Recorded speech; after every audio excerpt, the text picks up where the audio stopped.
The stage was set, the spotlight bright, Yeah. cameras flashing. Yeah. The crowd froze. And then, without warning, the curtain fell. Not with a roar, but a whisper. October 11, 2025. Hollywood lost Diane Keaton, 79. Just wow. An absolute original, admired, Oscar-winning, unique. Totally. And the tributes they poured in right away. Bette Midler called her brilliant, beautiful, extraordinary, a complete original. I mean, spot on. Exactly. She built her whole persona, her whole career on being unfiltered, authentic, showing the messy truth. Which makes this whole thing so confusing. That's the paradox, isn't it?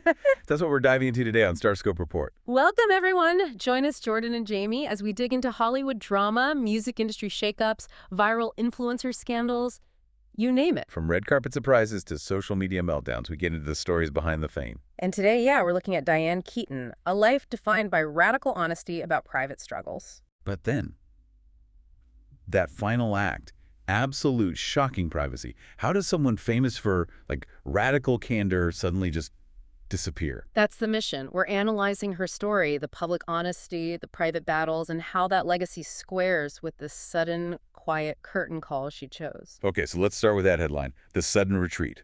Hollywood icon's final months shrouded in absolute secrecy. It's jarring because right up to late 2024, she seemed, unstoppable. Totally full of life. I mean, think about it. It's 7 films since the pandemic started. 7. That's prolific for anyone, let alone someone nearing 80. She was out there promoting book club, the next chapter in May 2023. Not exactly winding down. No way. And you probably saw her out and about, right? Photos from holiday shopping, December 2024.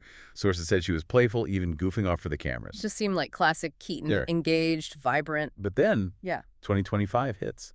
And the shift is dramatic. Reports talk about a sudden decline. Yeah, a friend was quoted saying she declined very suddenly. It was so unexpected. That word, sudden, it really jumps out. It does. It suggests something acute, right? Not just aging. Exactly. And then you see the tangible signs. March 2025, she lists her dream home in LA for sale. Wow. That's a big move, a huge signal. Massive. And her Instagram, final post we know of, was April 11th, 2025. After that, silence. Until it, became a fan memorial later. And connecting those dots, Carol Bayer-Sager saw her just weeks before she passed. Right, and noted she was very thin. She'd lost so much weight. So the timeline seems pretty clear. Vibrant late 2024, then this rapid withdrawal and decline in early 2025. And the privacy was absolute. Sources said even longtime friends weren't fully aware of what was happening. So the woman who built her power on exposure, on candor, she pulls the curtain completely closed for her final act. It's quite something. It really makes you wonder why. Why the silence when her whole recovery, her philosophy was about expression? But maybe this wasn't the first time Diane Keaton was a master at hiding something profound. Okay, good point. Let's dig into that.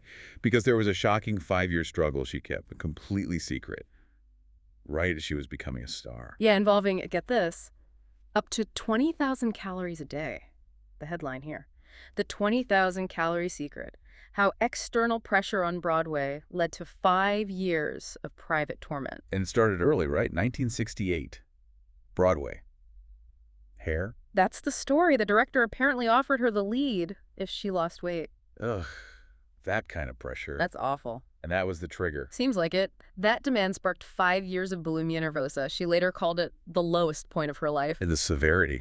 She didn't hold back in her memoir, Then Again. No, she really didn't. Up to 20,000 calories a day at its worst. Can you even imagine consuming that much and hiding it? Well, working as an actress, the logistics alone. She gave details. A typical binge, she said, was like a bucket of fried chicken, several orders of fries, a whole cake, and 3 banana cream pies. Wow. She called the cycle sick and creepy. It's the deception that must have been so damaging psychologically. She said, I was a fat person who had somehow tricked myself and managed to hide it. Yeah, she literally called herself a master at hiding. Imagine that internal conflict, the star everyone sees in this secret life. Must have been exhausting. But that experience, that deceit, it clearly changed everything for her. Absolutely. The recovery started with psychoanalysis. Apparently, Woody Allen, her partner then, urged her to go. And that forced her to confront the secrecy, right, head on. Exactly. And that's where her core lesson came from, the power of talking about it, verbalizing. She said it herself. By talking, by expressing my thoughts and feelings, I felt like I could finally own them, Holding secrets doesn't help at all. That became her mantra, didn't it? Honesty as freedom. Yeah. And the physical consequences lingered too. She talked decades later about the damage to her teeth from purging. It wasn't just a phase. It was a fundamental battle that shaped her belief in candor. You know, if you're finding these stories behind the spotlight fascinating, these deep dives into what makes icons tick, Then make sure you're subscribed to Starscope Report. We've always got more Hollywood twists and turns coming up. okay, so that painful lesson that secrets are toxic, honesty is power. It really set the stage for her next public fight, didn't it? Yeah, this time against a family health issue. Skin cancer. Which she tackled head-on with sunblock and, well, those fabulous hats. It's like she turned it into this iconic aesthetic. Let's call it bio-fashion. I like that. Bio-fashion. Okay, so this wasn't just a one-off thing, the skin cancer. No, not at all. A lifelong battle. Started super young, age 21, basal cell carcinoma. 21. Wow. Yeah. And then later, squamous cell carcinoma too. Multiple surgeries over the years. It was a constant reality for her. And she saw it as, like, inherited, right, part of her family story. Totally. She told this really intense story about her Auntie Martha, who had skin cancer so bad they removed her nose. Gee. And her dad and brother also had basal cells. So it felt like this medical legacy she couldn't escape. But she was also honest about her own part in it initially. Oh, yeah. Very candid. Admitted she was stupid about the son in her 20s. Didn't pay attention much, she said. And it dogged her. Her words, her entire adult life. But here's the transformation. She went from patient, maybe even a slightly regretful one, to this vocal advocate. Using her platform, right. Yeah. Especially with L'Oreal Paris. She was their spokesperson since 2006. Exactly. Championing SPF, wide-brimmed hats, turning that personal vulnerability into a public service announcement, basically. Very visible. And that philosophy carried over into how she approached aging in general. Oh, definitely. In Hollywood, where everyone's nipping and tucking, she was mostly against cosmetic surgery. Honestly. Well, she kept that classic Keaton realism, that never say never stance. But her core belief was about authenticity. She said, my face identifies who I am inside. I love that. Me too. And that thing about hands needing to match the face, otherwise it's a little weird. Yeah. So practical. And she embraced what others might call flaws, her drooping eyes, her bulbous nose, part of her identity. Which brings us back to bio-fashion. Those turtlenecks, the wide belts, the hats, they weren't just quirky style choices. They were strategic. Totally. A toolkit to control her image, maybe hide things like neck stuff from the sun damage, or just aging without surgery. She said turtlenecks hide everything and frame your head perfectly. Smart, functional. And her ultimate advice on aging gracefully in the spotlight. Classic Keaton wit. The dimmer is your friend. Gotta love the pragmatism. But underneath all that style and wit, there was this deeper awareness of mortality, you know? Shaped by her parents, right? Her dad's death from a brain tumor. And her mom, Dorothy, battling Alzheimer's for 15 years. Which Diane fought in her own way, weaving her mom's journals, 85 of them, into her own memoir.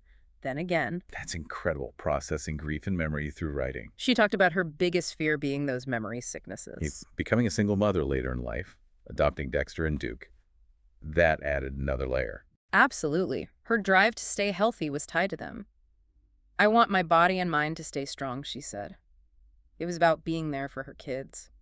Power fueled by love, and yeah, probably some anxiety too. Before we wrap up this really remarkable life story, just a reminder, stay tuned and hit that subscribe button so you don't miss what's coming next week on Starscope Report. #Editron. You know, when you look back, Diane Keaton's legacy, it really is that commitment to candor. She showed that being authentic, even about the hard stuff, isn't weakness, it's strength. Yeah, a source of connection. Yeah. She turned private battles, bulimia, cancer, family illness into public power repeatedly. So that final choice, the privacy at the end, it doesn't negate the rest, does it? I don't think so. Maybe it's, I don't know, the final act of owning her story. This time by choosing silence for something deeply personal. It definitely leaves you thinking. If the Queen of Disclosure chose silence at the very end, what does that say about our right to privacy, even when a life has been lived so openly? A provocative thought to leave you with. You've been listening to Starscope Report. We're Jordan. And Jamie uncovered the stories shaping Hollywood, music, and pop culture. Thanks for tuning in. And don't forget to subscribe for more stories that keep the stars shining.